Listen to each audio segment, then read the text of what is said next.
Hello, welcome to Macroeconomics, McConnell, Brew, and Flynn. We're in Chapter 2, Market System and Circular Flow. So, piggybacking off of Chapter 1, we're going to pick this up, continue to move on, and as we did in the last chapter, I will be going through the slides, obviously, and trying to keep track in the textbook for those who are taking classes and wish to kind of follow along that way. Okay, make sure you have your favorite caffeinated beverage in front of you. I have a little tea or coffee depending on the day to keep me awake and keep me going. Long day. However, we're going to have fun.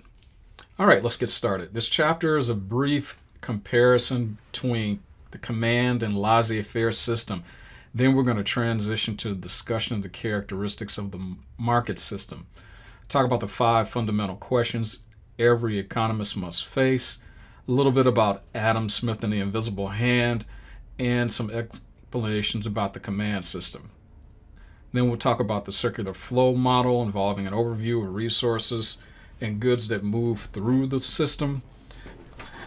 And the chapter will discuss the market system, how it deals with risk. The last word will look at the vast number of ways resources can be arranged and why that doesn't result in a bit of randomness. There is an order to it. All right, we are on page 26 of the textbook. Our contest, which we discussed already. And let's get into market systems. When we're talking about market systems, we're talking about how resources are allocated. Generally, they're allocated through some mechanism, some institution. The two extremes are a decentralized system where the market is organized by basic supply and demand. We'll get to in another time. Or we can go to the other extreme where it is a centralized system where the government controls how resources are allocated. We'll get into a little better definition of that in a moment. As economists, we tend to prefer to look at the system as a laissez-faire capitalism. That means no government interference, or at least a minimum of it. You need the government to protect property rights, to enforce laws, and that's about it. Property rights, we're referring to if you own it, you get to keep it, no one can take it from you. That is a bad thing. And any other legal rights that may fall into play, if you wish to sue someone or take them to court, that is the role of the government to make sure that you have a fair and honest attempt at binding contracts, trials, and things of that nature. On the other extreme, we have what is known as a command system. And we were talking about that. On the extreme, the central government tells people what to do. On the lighter end of that is socialism. Communism is on the extreme on that side. The example that always comes up is North Korea, Cuba, and Myanmar tend to fall in there, but possibly the best known system of extreme communism is still North Korea. This is also called a closed system. Not a lot of interaction, and everything is already put in place. No market forces allowed. In a market or an open system, it's generally more of a mix. There is some decentralization. The government does make certain rules depending on where you're at. The utilities are probably controlled by a government entity, water, electricity. In most parts of the world, it is a mixed system, one favoring one side or the other, working with private markets for resources and other things. Under the assumption, as we talked about in the last chapter, everyone's looking after their best interests and their best behaviors. Next, we'll talk about some characteristics of the marketplace. And we have already kind of covered that first point, laissez-faire, command, and market systems. What are some of the characteristics of a market system? How do you know you are in one? trying to understand why things work the way they do.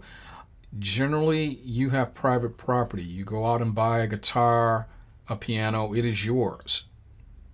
You can choose what you wish to buy, what brand of cell phone, how many features you want with a cell phone. That is a market economy. You're looking at this as your best interest. Competition and market prices will also dictate what you have. There's an ever-changing technology. There's specialization, which is one of the reasons why people get a college degree, in order to get a skill set that the general public does not have. We generally use money. Bartering we'll discuss a little later. It is a difficult and complex system to achieve. And we hopefully have limited government involvement.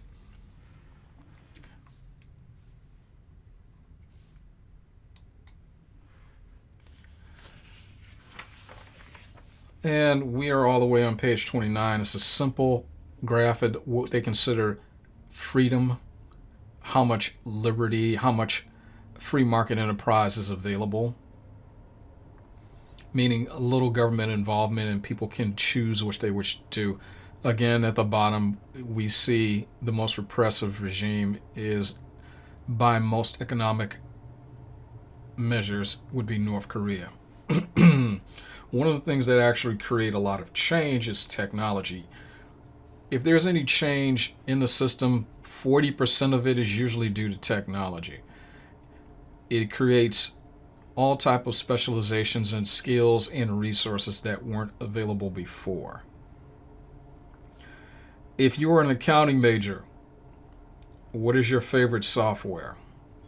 Your favorite software is Excel, because you can put numbers in there and automatically do the calculations. If you're talking about doing accounting, how long would it take you to do that type of work by hand?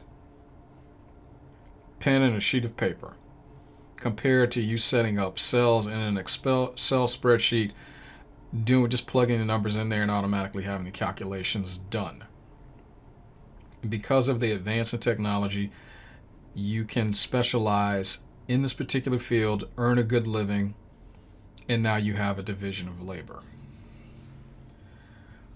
Money. Why do we use money? Because a lot of students have often said, hey, it's because it buys stuff. Well, why does it buy stuff? We all agree it has value. That's it. As long as we all agree it has some form of value, it is considered stored value. And without that, without money, we'd have to resort to bartering. This is what bartering looks like. Now replace the 3 states with 3 people. One person has a cell phone, one person has a guitar, one person has a camera. Let's say they're all worth about the same. Now, if you want, and we'll go back to the food that is used in here, you want to go grocery shopping. Your local grocery store probably isn't going to take payment of a cell phone for you buying milk, eggs, and flour. And as you see, these 3 states want to interchange with each other. But if you're in Nebraska and you have excess wheat and you want potatoes, and someone in Idaho doesn't want potatoes, you have a problem. So now you have to enter a third party, and now you have to exchange the wheat for oranges. Well, Idaho wants oranges, and now you see the problem. Everyone has to find someone who's willing to exchange their goods and services for something the second party wants. So now I need a third party to be involved in this. It becomes a mess. Well, the purpose of money is, here, let me give you something of equivalent value. I'll get the potatoes, and you can do whatever you want with the money. So the real reason we have money is simply to avoid what is known as a coincidence of needs, which rarely ever happens. Rarely are you going to find someone with equal value to what you want willing to exchange something that you have. This is why we use money. And our basic premise is the government should not get involved. The free market will dictate where resources should go. And by that, what I mean is, I'll be using this analogy a lot. You run an electronics firm. Let's say their firm is called Orange. You make cell phones, you make tablets, watches, laptops, desktops, all types of electronic devices. How much of which device are you going to make? You have limited resources, limited time. The factory is only so big. What are you going to make? Well, the market will dictate which one you should spend more time on. You're probably going to sell more cell phones than anything else, so the majority of your time and resources will be spent manufacturing that. This is why we refer to the market telling the suppliers what to make. You don't need the government saying divide it up evenly. There would be a shortage. When we're talking about the marketplace, you have to answer these 5 questions. What do you want to produce? The market will tell you what to do. How do you plan to produce the goods? Meaning, what are the resources involved? And where are you going to get the resources? Who are you selling to? Who are your clients? Will you be able to accommodate any change, and we'll kind of combine that with any increase or progression of technology? Change, basically. What are you going to make? How are you going to make it? Who are you going to sell to? And will you be ready for change? If you're not ready for change, those are called bankrupt companies that no longer exist. Walmart was ready for change. Kmart, for whatever reason, was not. Let's get into a little detail on these. What are you going to make? The market will tell you which one to make. Again, back to our analogy of the 5 or 6 devices, which one are you going to make? Most of the time, you're going to make a cell phone. Are you going to increase the production of one or the others somewhere, depending on the time of year, the seasons, and things of that nature? You may make more laptops in, say, July and August, because that's back to school time, and students will need new devices. So you might take a little bit less time with one area and back to another. Then you might go back to the phones, and then, okay, we're getting back to the holiday period and the end of the year. Maybe you want to put more time in the tablets, maybe desktops. They're higher margin goods, and maybe that's where you feel, hey, I'll start to use those, and hopefully we can sell a few more of those. What will be produced, the marketplace will indicate what you should be making. How are you going to make it? Will this be handcrafted or will it be automated? Do you have access to the resources? Can you get the chips? Can you get the plastic, the monitors, the screens, anything you need? That has to be taken into account. After the global pandemic of COVID-19, the idea of the supply chain issue is extremely important. Can you get the raw materials you need, and possibly the labor as well, in order to make something? This graph talks about, again, those 4 factors as far as production for a bar of soap. Where are you going to get the materials? How much is it going to cost? Between our, again, labor, people making it, land would be the natural resources to make soap, the capital, money that you have to build the factory, and do you have someone with entrepreneurial spirit in order to actually make this happen? You can see that one's about the same. The capital changes, the land use changes, and then you have the cost of labor, depending on which one you're using. Slightly different. Who are you selling to?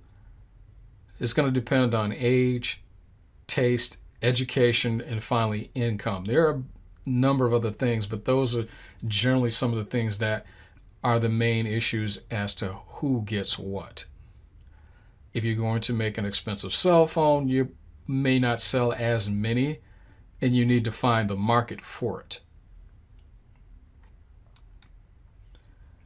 How will this system adapt? If you go back 10, 15 years as far as cell phone technology, again, I'm old enough to remember when the cell phone did nothing but call people. It was considered, what, a flip phone? Don't see as many. They come back in and out of style. But that was the only thing you could do with it. You could make calls. Will you be ready to make the change as technology advances?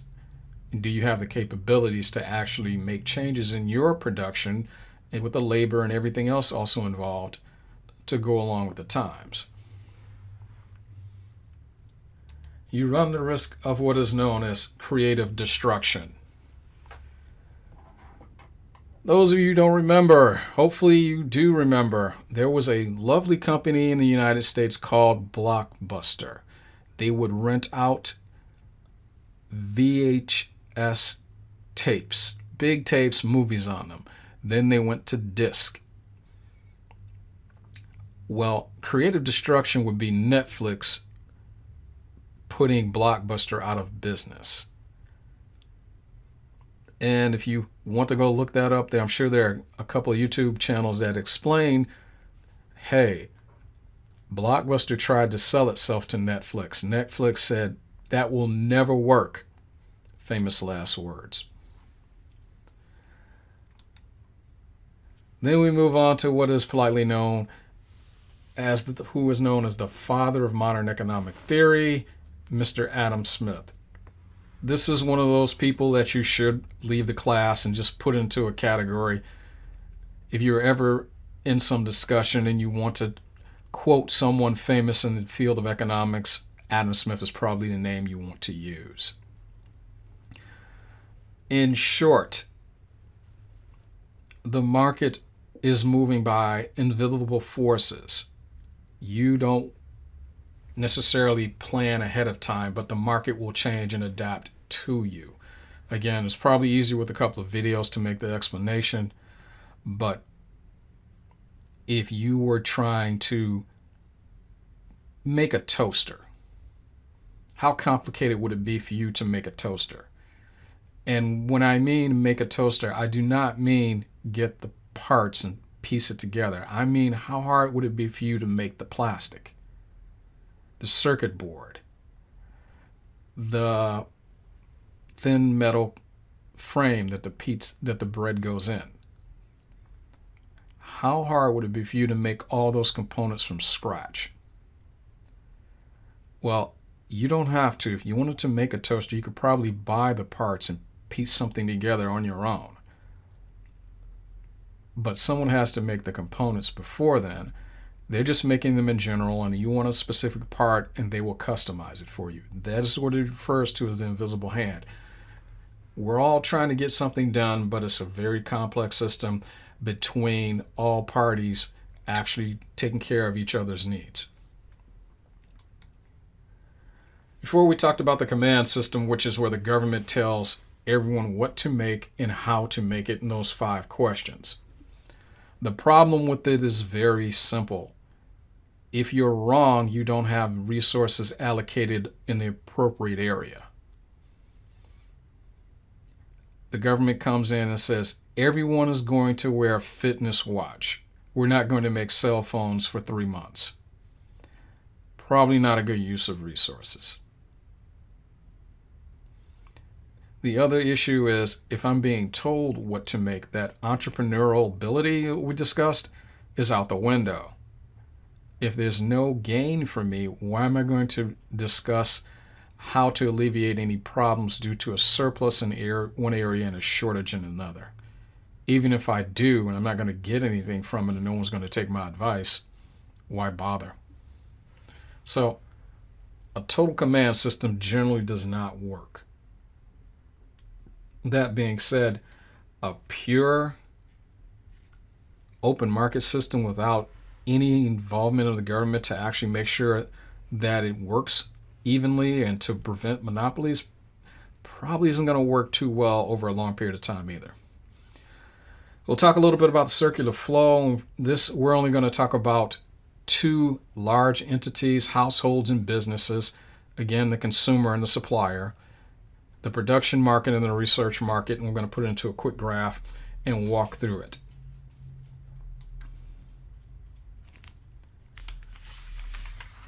Here's our lovely graph. And we are on slide 23. And just to catch up, we're all the way on page 37. What you're looking at in the blue boxes are our entities, supplies, and demand. We'll get to that in the next chapter or so. But we have businesses and households. And if you will notice, they are both looking for some resources, and they are both looking for income. In the resource market, businesses are going out, and we're talking about at 12 o'clock, the red box at the top. Households are selling their resources. That would be land, labor, capital, and entrepreneurial ability as the red line goes counterclockwise into it, and the businesses hire people.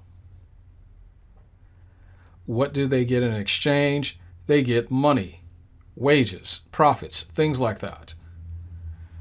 As we move down to 6 o'clock, the other red box, the product market. You have the money in the household. You take that money that you earned from the business and you go buy products. An example of that might be you work at Walmart. But again, you need milk, eggs, flour. So where are you going to buy it? Back at Walmart. And it becomes a closed circuit if you're looking at it in that light, and it simply loops back around. You are paid, you spend the money. The money is earned by the company, they hire people, and it simply flows back and forth, and you see an exchange of goods and services for other resources, which might happen to be money. So if you're wondering how the whole system works, this is a good idea and a simple analogy. Businesses face risk because they have to allocate resources quite effectively, labor shortages. People could change their taste. You probably, if nothing else, eat a different diet as you get older than when you were younger. You could probably live on cereal, on sweets and other things. As you get a little older, you don't quite do that. Most people don't. They change a little bit as they get older. For the employees, you're making sure that you have a secure place to work. Again, everyone faces some risk.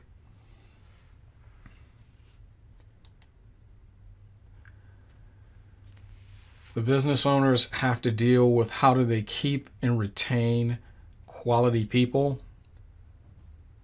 Trying to hire and train people who have from businesses that have a high turnover is a pain. It is a loss of time and other valuable resources. So the idea is to actually keep and retain quality people, and no one wants to keep changing careers, trying to find a good, stable company where you can work at and hopefully grow. Both sides have to deal with the risk and have to figure out ways to deal with it.